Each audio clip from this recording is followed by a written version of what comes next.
كثيرا أما بعد فأعوذ بالله من الشيطان الرجيم بسم الله الرحمن الرحيم إن كنتم تحبون الله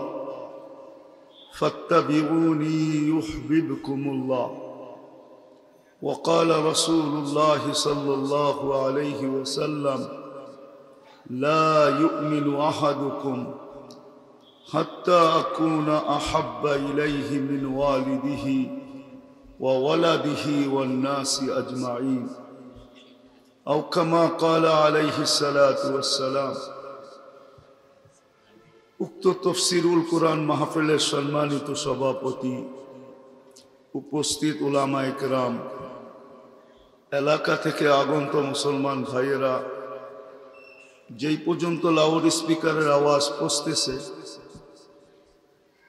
যদি শোনার সুযোগ থাকে তো পর্দার অন্তরালে মা ও বোনেরা,